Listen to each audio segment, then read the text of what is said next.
Welcome back to Tabletop Assault. I'm Ross, and today I'm going to do my sort of unboxing and review of the Warhammer Underworlds Beastgrave box set. So one thing I would say, I am incredibly unwell. This is the first time I've been up in a couple of days. So got myself a wee glass of water just in case I do some coughing. So we're going to have a look at the new set of obviously the Warhammer Underworld sort of sets. This is the third one, obviously the first one being Shadespire, and then the second one being Underworlds, and then we've obviously now got Beastgrave. Now I'm very excited about this one, mainly because we're now having a look at the more sort of, where sort of beforehand we looked at a lot of Stormcast and everything. We're now getting a sort of beast orientated ones, and when it came to sort of this beast orientation, we've, you know, originally one of the factions obviously taken out of Age of Sigmar from Warhammer was originally the Beastmen. And I was a bit disappointed by that because Beastmen was one of the factions I played in Warhammer Fantasy back in 2004, give or take, and led to one of my best victories I ever had, which was I basically beat a Warriors of Chaos army using like Tzeentch Beastmen against Khorne Warriors of Chaos, and it was awesome. So I was very disappointed to see them go, but then obviously to see them back in Age of Sigmar was really good, and now I'm really excited to see them in Warhammer Underworlds. So, you know, very, very cool to see them back in it. So yeah, very, very nice, and obviously very, very new rules as well. So what do you get in the box exactly? So you get two teams. You have 6 Grashnax Despoilers fighters, and then you have 5 Skath's Wild Hunt. Now the Wild Hunt are sort of your, I want to say Wood Elves kinda. I mean, like, one of them's half Senator, so sort of that idea. And then one is very Beastmen heavy. We've also got a 40-page rulebook, which I do not know if that's actually heavier than the previous rulebooks. I think it is, because there is quite a few changes. 8-page Learn to Play booklet, just to summarise it. 11 fighter cards, 2 double-sided game boards, 102 upgrade, ploy and objective cards, 126 tokens. I believe they've also increased the amount of tokens you can use in the game as well, and 11 Warhammer Underworld dice. So that's everything you get in the box, ready to go for all your Warhammer Underworld needs. So let's get opening and have a look inside. Now I did cut slightly on the side because I know sometimes it's really hard to open these, especially when you're trying to film them. It's almost impossible, so I gave myself a wee bit of easier time to do so. Right, so what I like about it initially is that it's red. That may seem like a small thing, but I think Shadespire and the other one was very much, you know, Nightvault. I may have said the word wrong earlier, I think I said Underworlds again. Nightvault, they were both kind of blue, dark and everything. This red is very, very cool and very, very different. I believe the lore on it is very different as well, comparatively. So straight off the bat you come with your sort of tokens you've got there, as well as the backing board. Now I might try and open that, that might be a wee bit difficult for me to do. Nah, that's going to be hugely impossible for me to do without looking like trying to get it done. No. So yeah, a couple of boards in that one. So 2 in there, and then you obviously have your sort of tokens there as well.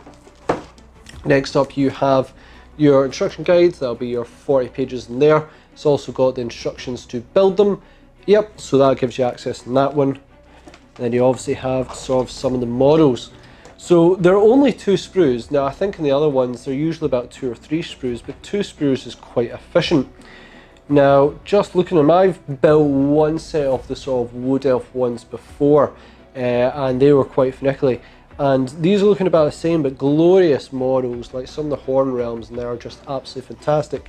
But here's the Beastmen, which I am all about. Yeah, oh man, I'm getting... So I used to play a lot of Beastmen. They were one of my favourite ones. I think I played them in a couple of Warriors of Chaos during the Storms of Chaos campaign.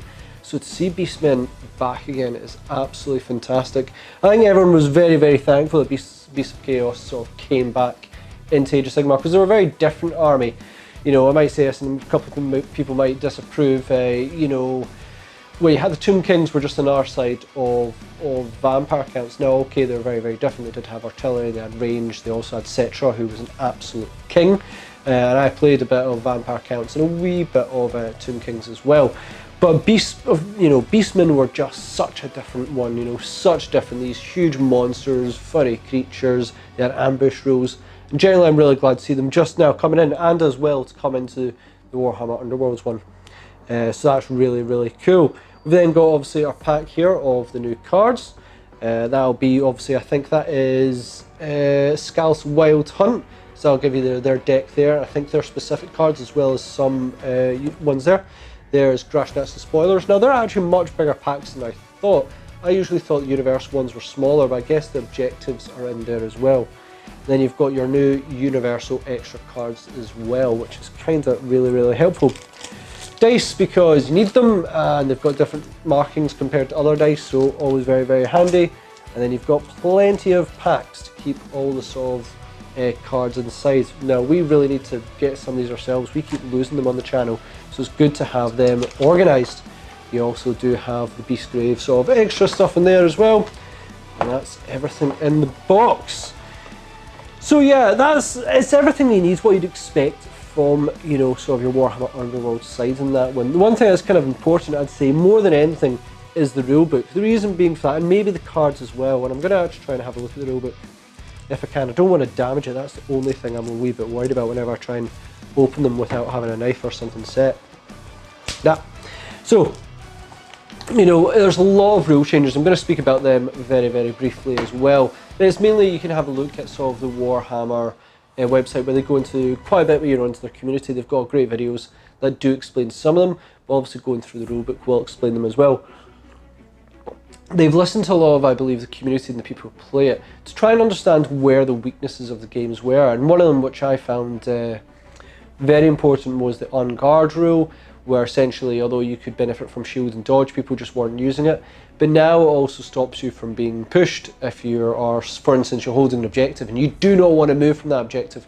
I believe you can't be, you know, forced off that objective, which is quite nice. Now, I don't know if that really applies to, you know, you can't be knocked back from it. I think push actions may still push you if, you know, you've got like a card that allows you to do it, a Gambit card, whatever. They force you to be pushed off it, but you can be knocked back. So if you're one of those armies, for instance, the fire dwarves that inspire by sitting on an objective, then you want to get there and hunker down as best as you can. Going guard may be a much more viable option. There are also things like, I think you can add in lethal hexes, which is very handy, making them a little bit more relevant in every single game, which is quite good. And generally just a whole bunch of other rules I've seen as well. They've added in new keywords as well, which I think are more applicable to the new cards here. The other thing that I have noticed as well, and this is very common I think for a lot of card-based games, is that they are going to begin to start rotating out, certainly when it comes to tournament-based games, some of the older cards. I think most of Shadespire ones, and I think Nightvault is one, but don't quote me on that one. And honestly, I think that's a good thing, depending if you want to play competitive or whether you're playing tournament.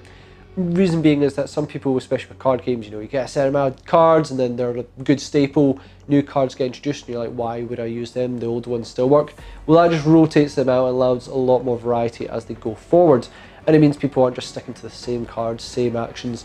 They have to evolve with the game. So I do agree with that as well.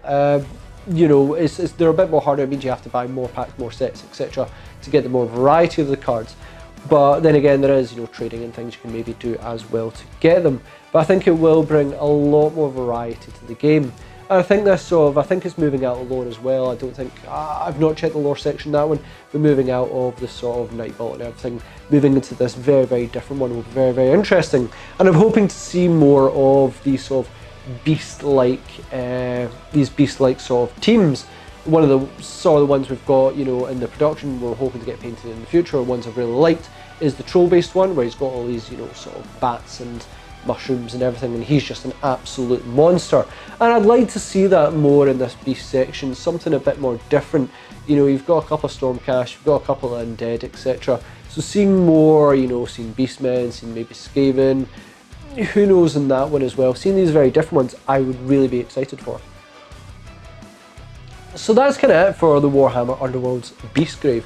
Looking forward to getting them painted up, looking forward to trying out the new rules and see what they are. But of course, most importantly, I'm really excited to see new cards and what tricks I can pull with them. Certainly see what can be done there.